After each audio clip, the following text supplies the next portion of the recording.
ის დამოუკიდებელი დეპუტატი ჩაგვერთვება ახლა პირდაპირ ეთერში. თამარ, მოგესალმები, დიდი მადლობა გადაცემაში ჩართვისთვის. ვნახეთ თქვენი განცხადება, მათ შორის სააკაშვილის თემასთან დაკავშირებით, სადაც თქვენ მისი მონახულების უფლების შეზღუდვაზე ლაპარაკობთ კონკრეტულად. ანუ რომ გითხრათ რაშია საქმე, არის თუ არა რაიმე სიახლე და თუ არ არის, მაშინ რა შეიძლება იყოს შემდეგი ნაბიჯი ამ თემაზე და ასევე დაგისვამთ კითხვა სხვა თემებთან დაკავშირებით, მათ შორის ჰერჩინსკის გზავნილზე.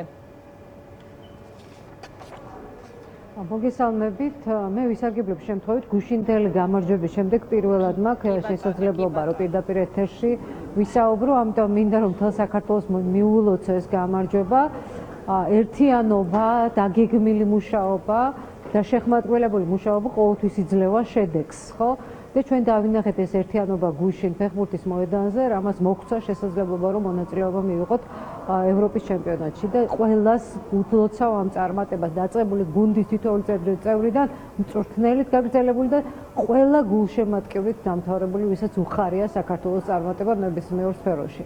და ჩემი აზრით ეს მაგალითი უნდა იყოს ყველა პროფესიის, ყველა საქმიანობის ადამიანისთვის და მათ შორის ჩვენთვის პოლიტიკოსებისთვისაც, როდესაც ერთიანობა და ერთად შეხმატკილებული და გააზრებული მუშაობა იძლევა შედეგს და თუ ამ მოდელს გადმოვიტანთ, მაშინ რა თქმა უნდა წარმატება იქნება ჩვენს ხელში ევროპული ინტეგრაციის გზაზე. ხო, რატო ლაპარაკობ ამას, ხო? ერთიანობა ოპოზიციის მაგ ამ შემთხვევაში მხედველობაში, რადგან ხელისუფლების ცვლილება 8 წელიწადში ერთხელ ეს არის დემოკრატიული სტანდარტი და დემოკრატიული სტანდარტი არის ევროპული ცხოვრების წესი, არა?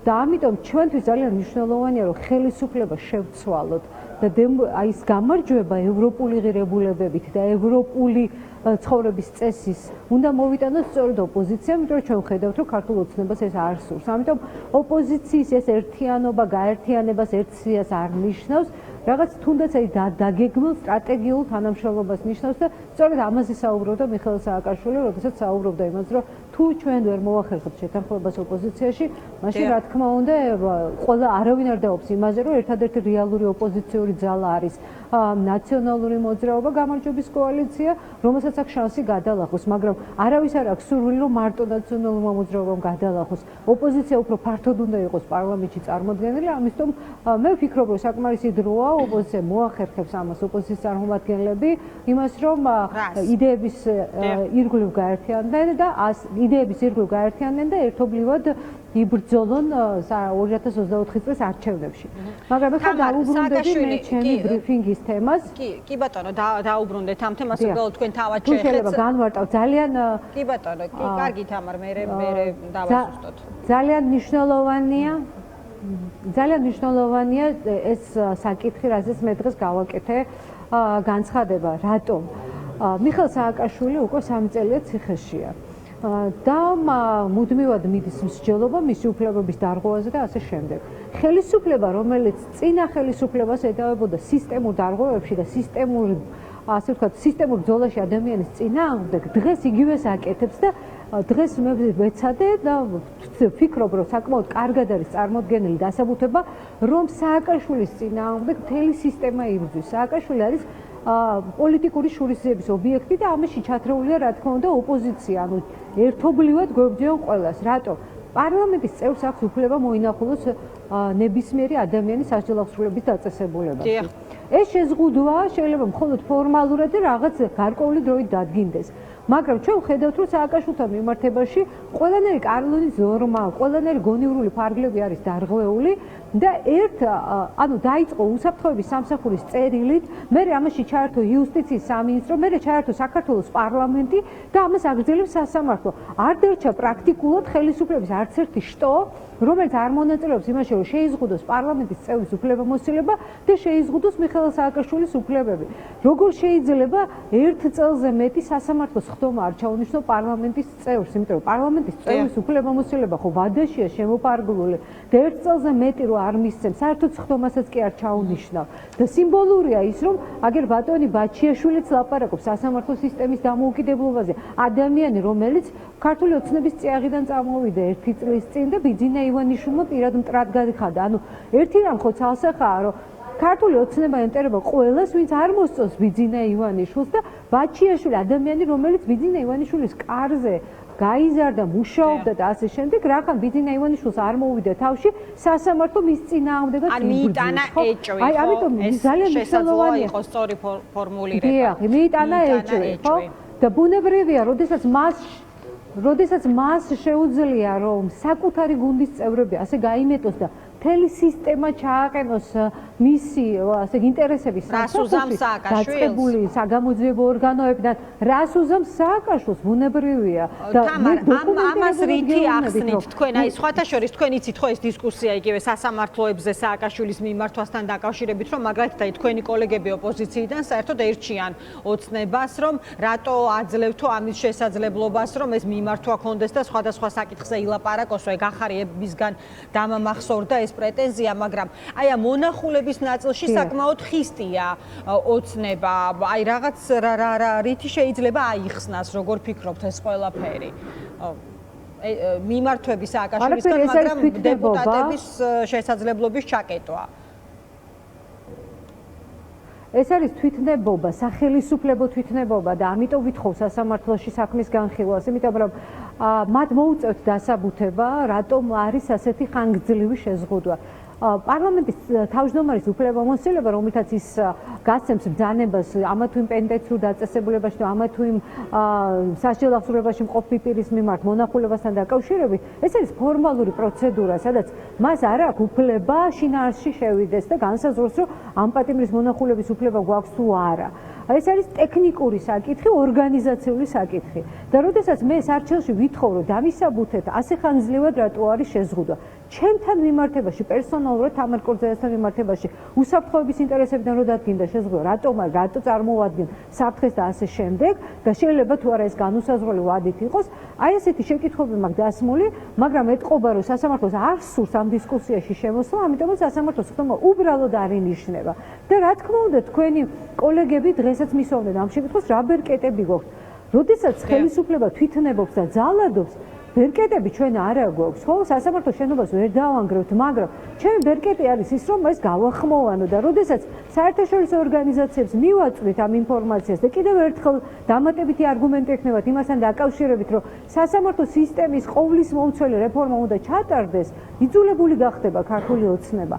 რომ თავი დაანებოს ამ თვითნებობას, ან ბოლოს და ბოლოს საქართველოს ამორჩეველი მიხვდება იმას, რომ ქართული ოცნება რეალურად არც ერთ დაპირებას არ ასრულებს, ის ატყუებს საქართველოს მოქალაქეებს და ყველა ხედავს, რომ სასამართლო არ არის დამოუკიდებელი, რომ სასამართლო არის დავალებების შემსრულებელი და სასამართლოზე როცა ვლაპარაკობ, მე ვლაპარაკობ იმ გავლენიან გუნდზე, რა თქმა უნდა, რომლებიც არიან სათავეებში, თორე ჩვენ გვყავს პატიოსანი მოსამართლეები, ჩვენ გვყავს ერთგული თავისი პროფესიის მოსამართლეები, რომლებმაც ხმა ამოიღეს ამ სისტემის მანკიერი სისტემის პირობებში და ისინი ბუნებრივია, არც ერთი ჩემი სიტყვა, რომელიც ამ ტიპის κρიტიკას გამოხატავს, არ მიემართება ამ წესიერი და თავისი პროფესიის ერთგული მოსამართლეების მოსამართლებთან მიმართებაში.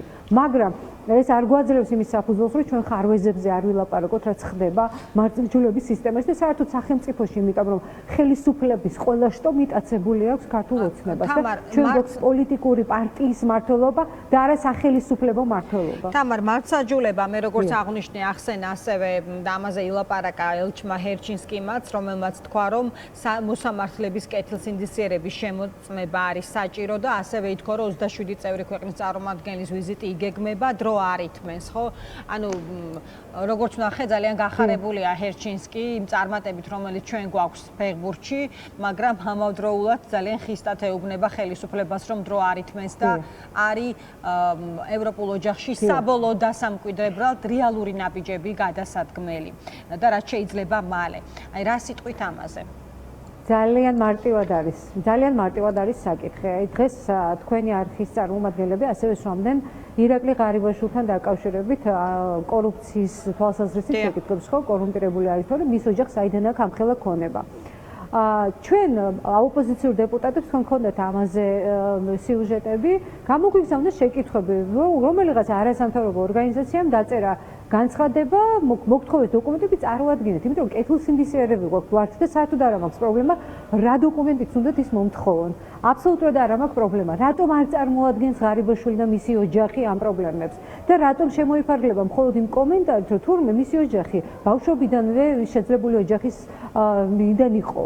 ეს ხო არ არის პასუხი, იგივე არის სასამართლოსთან დაკავშირებით და მოსამართლეები, რომლებიც კეთილსინდისიერად უდგებიან მართლას არის, იმათ ხოს რომ არ აქვს პრობლემა და შეამოწმონ. თუ საზოგადოების დაკვეთა არის რომ შემოწმენ, კი ბატონო შეგვამოწმონ, იმიტომ რომ არაფერი არ აქვს დასამალი. და ვინ იძახის რომ კეთილსინდისიერი ვარო, ის იძახის ვინც მალავს რა თქმა უნდა. უბრალოდ უხერხულია საკუთარ თავზე თქვა რომ კეთილსინდისიერი ვარ, პატიოსანი ვარ და პროფესიონალი ვარ, მაგრამ ამას აკეთებ მაშინ, როდესაც თავდასხმაზე უნდა გადახვიდე, იმიტომ რომ თავი გაქვს დასაცავი და ჩვენ დავინახეთ ეს მაგალითები ხო ერთის მხრივ სასამართლოს ყველაზე არაკეთილსინდისიერი ადამიანები ამბობენ რომ კეთილსინდისიერები არიან და არავითარი შემოწმება არ უნდათ მეორეს მხრივ აღმასრულებელი ხელისუფლების პირველი პირი ყოფილი პრემიერ-მინისტრი ლაპარაკობს რომ მას ესე იგი ოდითგანვე თურმე მდიდრები იყვნენ ოჯახში და ამიტომ არავითარი დასაბუთება არ სჭირდება რა მნიშვნელობა აქვს რა სიმდიდრე ჰქონდა როდესაც თანამდებობაზე მოვიდა იმის მერე ყველაფერი უნდა იყოს ღია რამდენი ფული იშოვეს ამ თანამდებობის შემდეგ მისი ოჯახი მან და მისმა ოჯახის წევრებმა რა ამიტომ ძალიან ნათელია და მე მგონი თამარა აი დღეს დავითაშვილი იყო მოპასუხე სხვათა შორის ღარიბაშვილის მეგობარი დავითაშვილი და ყოფილი კოლეგა ესე გამოდის იყო კიდეც მოპასუხე ამ საკითხზე ხო და ის ამბობს რომ აი და ჩაწერა ყველაფერი ღარიბაშვილმა ხო იქ შვილი ამოიღო იმიტომ რომ აღარ შეიყვანა სიაში ხა გასაგებია მიზეზი რაც არის ხო ცალკე ცხოვრება არის ხოლმე როგორც წესი ასეთ დროს მიზეზი მაგრამ აი რა წავიკითხეთ რეალურად ამ დეკლარაციაში თამარ დახურა ამ გამოქვეყნებამ ამ რიცხვების საკითხი თუ კიდევ უფრო მეტი კითხვა გააჩინა არა რა თქმა უნდა იმიტომ რომ ამ დეკლარაციაში უნდა ჩანდეს მისი შემოსავალი მისი ოჯახის მამამ რო აჩუქა მაშინ უნდა ანტიკორუფციული სამსახური უნდა დაინტერესდეს მამამის საიდან ჰქონდა 125,000 ლარის შემოსავალი და როგორ აჩუქა ეს მის შვილს როდესაც წარმოება იწყება ზუსტად ამ დოკუმენტებს არ ყავს ჩვენ გვესმის რომ ყველაფერი შეიძლება დეკლარაციაში არ ეწეროს მაგრამ როდესაც დეკლარაციაში არსებული თანხები მათი წარმომავლობა არ ჩანს და კითხვას იწვევს ანტიკორუფციული სამსახური და ბიურო იმისთვის არსებობს რომ ეს გამოიკვლიოს და თქვას დადგინდა თუ არ დადგინდა დარღვევა რა და ამასთან დაკავშირებით კითხვებზე გაეცეს პასუხი მაგრამ ჩვენ ხო ხედავთ რომ ეს არ ხდება ჩვენ ხო ხედავთ რომ მათი ანგარიშები არ მოწმდება სამაგიეროდ ვინც უნდათ მაგალითად ოპოზიციიდან იმათი საბანკო ანგარიშებს იგებენ სრულად შემთხვევით პოლიტიკოსები და აფრიალებენ საჯაროდ ხო ამიტომ ჩვენ ხედავთ რომ კიდევ ერთხელ მინდა გაუსვა ხაზი ჩვენ ქვეყანაში მუშაობს ფორმულა რომ ჩვენ გვაქვს პოლიტიკური პარტიის მმართველობა და არა სახელისუფლებო მმართველობა ხელისუფლების შტოები მთლიანად ემორჩილებიან ბიძინა ივანიშვილს და ქართულ ოცნებას და ეს ყველაფერში ნათლად ჩანს ეს იქნება ღარიბაშვილის кейსი, ეს იქნება სასამართლოს საქმეები, ეს იქნება კონკრეტული, აი მაგალითად ბაჩიაშვილის საქმე, ისა დამავიწყდა გვარი თუ არ მეშლება. ვიზე საუბარი. სასამართლო დავა ვისიც იყო ამ წელს გოდის. ბაჩიაშვილი, კი, სწორად გახსოვს თამარ. ბაჩიაშვილი ხო, გიორგი ბაჩიაშვილი. ბაჩიაშვილის საკითხი ხო, აქ გიორგი ბაჩიაშვილის საკითხი ყველგან ჩანს, რომ ეს გადაწყვეტილებები მიიღება სწორედ პოლიტიკური პარტიის ინტერესებიდან გამომდინარე და არა სახელმწიფოებრივი სტანდარტიდან და კონსტიტუციური სტანდარტიდან გამომდინარე. ბოლო კითხვას დაგისვამთ, თქვენც ახსენეთ ნაწილობრივ სააკაშვილის განცხადებას, სადაც ის კონსოლიდაციის მნიშვნელობაზე ლაპარაკობს, მაგრამ სააკაშვილი ამბობს, რომ თუ ასე გაგრძელდაო, პატარა პარტიები 5%-იან ბარიერს ვერ გადალახავენ, ამიტომ ნაციონალურ მოძრაობას და პლატფორმას მოუწევს ერთპიროვნულად გამარჯვება და ამაში მე საერთოდ ეჭვი არ მეპარება. აი ვის მიმართ არის, როგორ ფიქრობთ, ეს შეიძლება თუ არა რაღაც გარკვეულ გზავნილად იყოს აღქმული სააკაშვილის ეს განცხადება და თქვენი აზრით ვინ არის ადრესატი?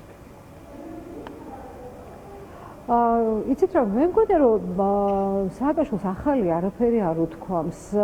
რაც პარტიებმა თვითონ არიციან. ყველა პოლიტიკურმა პარტიამ იცის, რომ მათთვის არის გამოწვევა 5%-იანი ბარიერი. ამაში დარწმუნებული ხარ თამარ? მე ძალიან ბევრ პოლიტიკოს ველაპარაკებით ჩვენ ყოველდღიურად და პირიქით თითქმის ყველა დარწმუნებულია, რომ 5%-იან ბარიერს ლახავს. ამიტომ მე მგონი ცოტა სხვა სურათია თვითრწმენაში. ეს რწმენა ერთი წამით თუ გამარჯვების რწმენა არ ექნება ოპოზიციურ პარტიებს, ისინი ვერც კი იმუშავებენ. ამიტომ მე რასაც ვუყურებ, ყველა პოლიტიკური პარტია იბრძვის, რომ გადალახონ ეს 5%-იანი ბარიერი.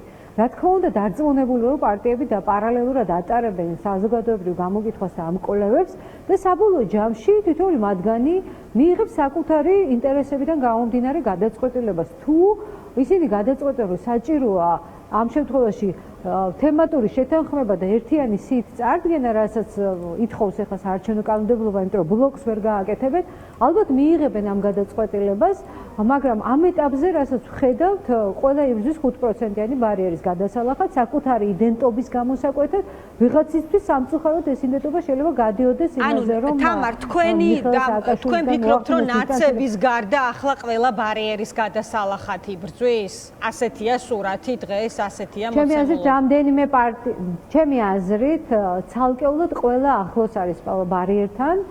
ჯერ კიდევ არის დრო იმისათვის, რომ მათ ეს 5%-იანი ბარიერი გადალახონ, ასე ვფიქრობ, მაგრამ თუ მე ვცდები, მე ვიქნები მხოლოდ და მხოლოდ ბედნიერი ამ ფაქტით, იმიტომ რომ რაც უფრო მეტი პარტია შევა პარლამენტში, მით უფრო ნაკლები შანსი აქვს ქართულ ოცნებას დარჩეს ხელისუფლებაში. კარგი, დიდი მადლობა თამარ, დაგემშვიდობებით. თამარ კორძაია, პარლამენტის დამოუკიდებელი დეპუტატი, საუბრობდა დღის ამბების